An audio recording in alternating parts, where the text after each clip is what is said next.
Assalamualaikum warahmatullahi wabarakatuh.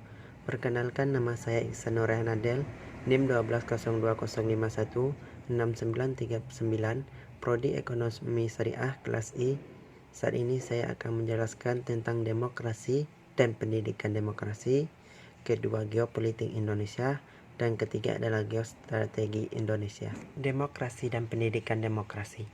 Secara etimologis, kata demokrasi berasal dari kata bahasa Yunani, yaitu demos yang berarti rakyat dan kratos yang berarti pemerintahan. Jadi demos kratos atau demokrasi adalah keadaan negara di mana sistem pemerintahannya serta kedaulatannya berada di tangan rakyat. Para ahli memberikan definisi demokrasi sebagai berikut. Pertama, menurut Aristoteles, demokrasi adalah kebebasan setiap warga negara untuk saling berbagi kekuasaan.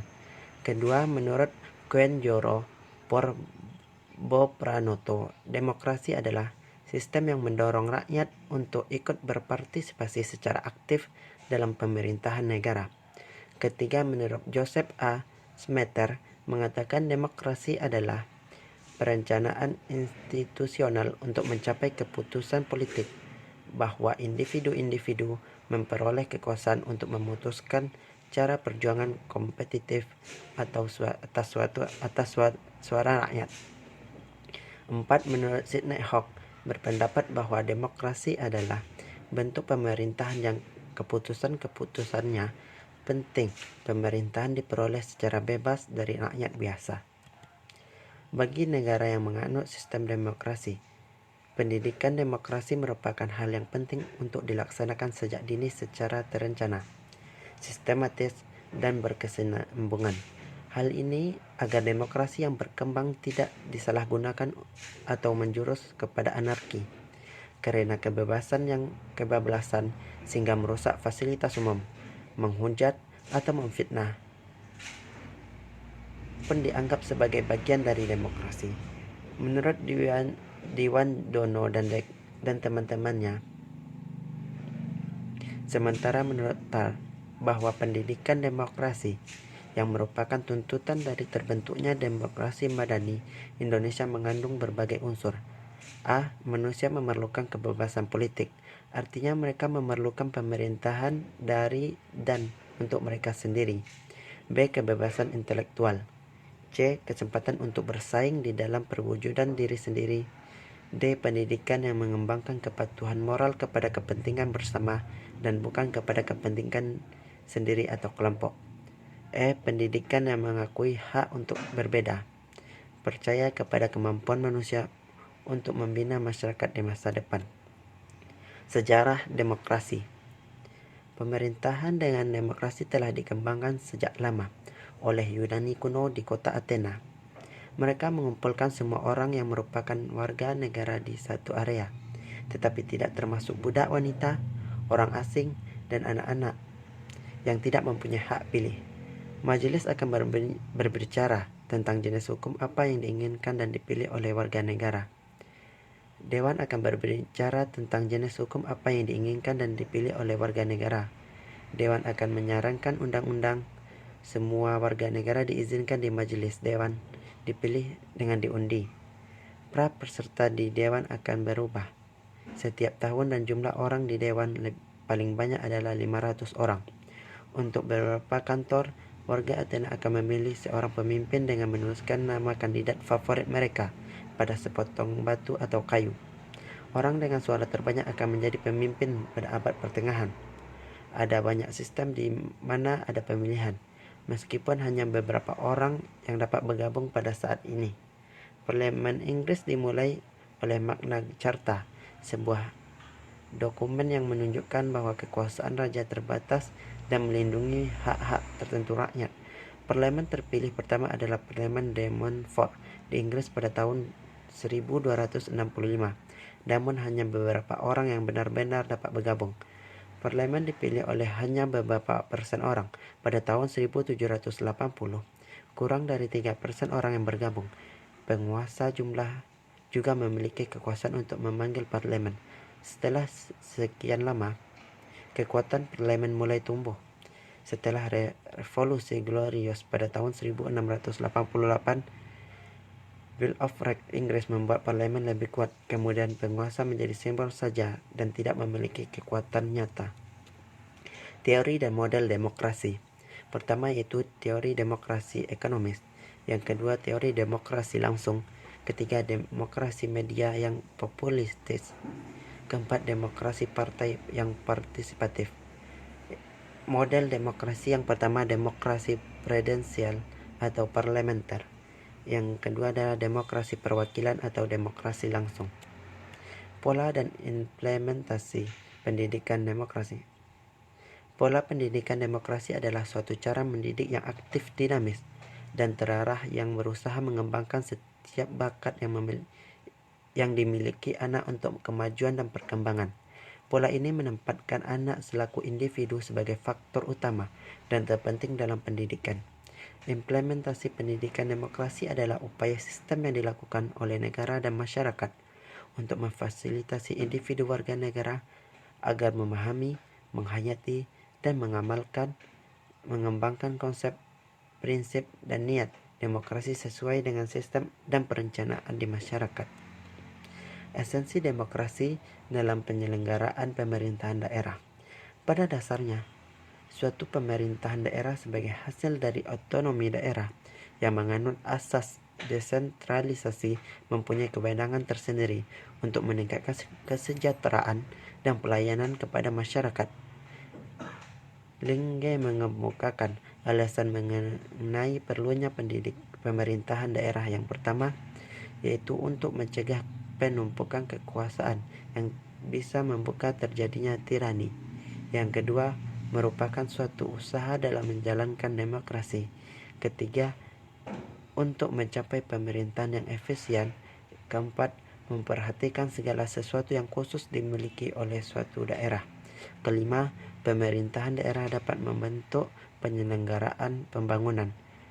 Kelima, alasan tersebut merupakan bentuk kontribusi pemerintah daerah dalam usaha memajukan daerah sebagai pengembangan kehidupan demokrasi, keadilan, pemerataan, dan pemeliharaan hubungan yang serasi antara pusat dan daerah. Geopolitik Indonesia. Geopolitik berasal dari kata bahasa Yunani, yaitu bumi dan politik. Secara luas merujuk pada hubungan antar politik dan teritori dalam skala lokal atau internasional. Geopolitik mencakup praktis analisis, persyarat, perkiraan, dan pemakaian kekuatan politik terhadap suatu wilayah. Secara spesifik, geopolitik merupakan metode analisis kebijakan luar negeri yang berupaya memahami, menjelaskan, dan memperkirakan perilaku politik internasional dalam variabel geografi. Variabel geografi tersebut umumnya mengarah pada lokasi geografis negara atau negara yang dipernyatakan, ukuran negara yang terlibat, iklim wilayah tempat negara tersebut berada, topografi wilayah, demografi, sumber daya alam, dan pengembangan teknologi. Secara tradisional, istilah ini lebih dipergunakan pada dampak geografi terhadap politik. Namun pemakaiannya telah berubah dalam satu abad terakhir untuk mencakup konotasi yang lebih luas. Konsep dasar geopolitik bangsa Indonesia yaitu wawasan Nusantara yang di dalamnya memuat visi nasional untuk mewujudkan persatuan dan kesatuan dalam berbagai bidang. Teori geopolitik. Pertama, teori geopolitik Friedrich Ratzel. Pokok-pokok teori Ratzel disebut teori ruang, menyebutkan A. Pertumbuhan negara mirip dengan pertumbuhan organisme atau makhluk hidup yang memerlukan ruang hidup cukup agar dapat tumbuh dengan subur melalui proses lahir, tumbuh, berkembang, mempertahankan hidup, menyusut, dan mati. B. Kekuatan suatu negara harus mampu mewadahi pertumbuhannya. C. Suatu bangsa dalam mempertahankan kelangsungan hidupnya tidak terlepas dari hukum alam di mana hanya bangsa yang unggul saja yang dapat bertahan hidup. D. Apabila ruang hidup negara suatu tidak dapat memenuhi keperluan, ruang itu dapat diperluas dengan mengubah batas-batas negara baik secara damai maupun melalui jalan kekerasan atau perang. 2. Teori geopolitik Rodul Kellen. Pokok-pokok teori Kellen dengan tegas menyatakan bahwa negara dalam sudut pandang geopolitik adalah suatu organisme hidup. 3. Geopolitik Sir Walter Raleigh and Fred Dermahan. Pokok teori kedua ahli tersebut mengandung konsep kekuatan maritim dan mencetus wawasan bahari yaitu kekuatan di laut. 4.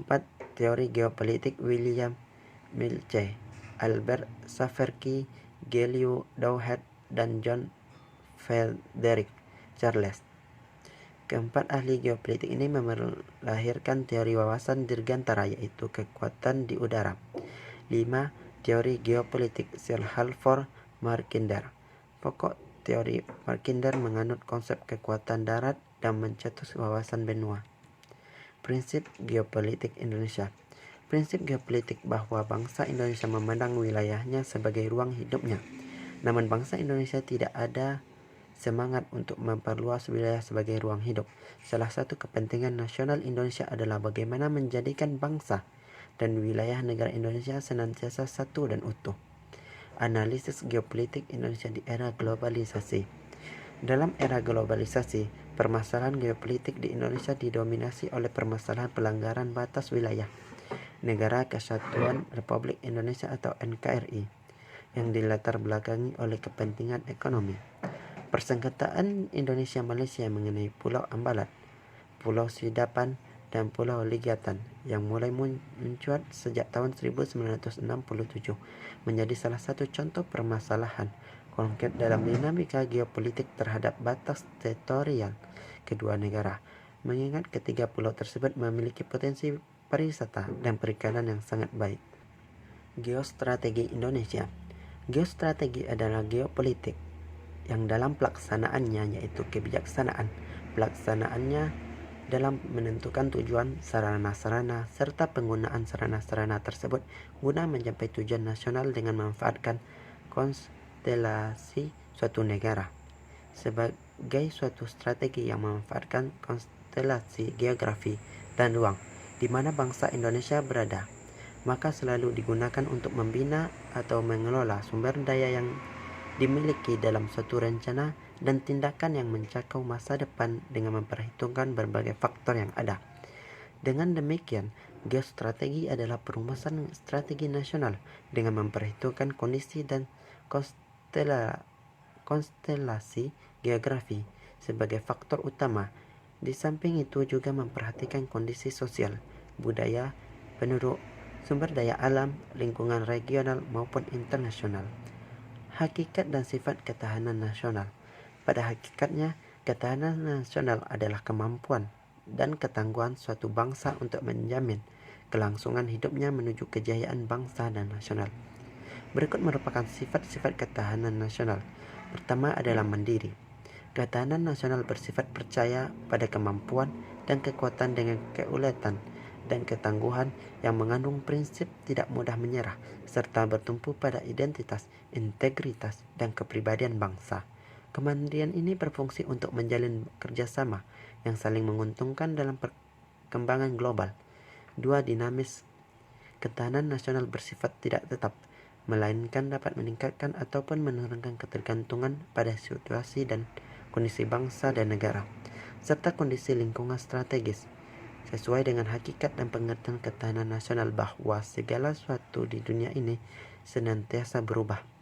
Oleh sebab itu, upaya peningkatan ketahanan nasional harus senantiasa diorientasikan ke masa-masa dinamika diarahkan untuk pencapaian kondisi kehidupan nasional yang lebih baik. 3. Manunggal. Ketahanan nasional memiliki sifat integratif yang tercermin pada terwujudnya kesatuan dan perpaduan yang seimbang, serasi, dan selaras di antara seluruh aspek kehidupan bermasyarakat, berbangsa, dan bernegara. 4. Wibawa. Ketahanan nasional sebagai hasil pandangan yang bersifat manunggal dapat mewujudkan kewibawaan nasional yang akan diperhitungkan oleh pihak lain sehingga dapat menjadi daya tangkal suatu negara. Semakin tinggi daya tangkal suatu negara, semakin besar pula kewibawaan di hadapan negara lain. 5. Konsultasi dan kerjasama. Ketahanan nasional Indonesia tidak mengutamakan sikap konfrontatif dan antagonis, di mana tidak mengandalkan kekuasaan dan kekuatan fisik semata, tetapi lebih pada sifat konsultatif dan kerjasama saling menghargai dengan mengandalkan pada kekuatan moral dan kepribadian bangsa. Pengertian dan konsep Astragatra. Astragatra merupakan konsep dasar ketahanan nasional yang merupakan perangkat hubungan bidang kehidupan manusia dan budaya yang berlangsung di atas bumi dengan memanfaatkan segala kekayaan alam yang dapat dicapai menggunakan kemampuannya. Konsep Astragata adalah 8 konsep kehidupan yang terkait dengan ketahanan nasional sebuah negara, yaitu kemampuan yang dimiliki sebuah negara untuk menghadapi berbagai tantangan dan ancaman yang nyasar negara tersebut, baik dari luar maupun dari dalam. Hubungan komponen strategi antargatra. Hubungan komponen strategi antargatra dalam Trigatra dan Pancagatra serta antargatra itu sendiri terdapat hubungan timbal balik yang erat dan lazim disebut hubungan korelasi dan ketergantungan. Oleh karena itu, hubungan komponen strategi dalam Trigatra dan Pancagatra tersusun secara utuh menyeluruh di dalam komponen strategi Astragatra. Sekian, terima kasih. Assalamualaikum warahmatullahi wabarakatuh.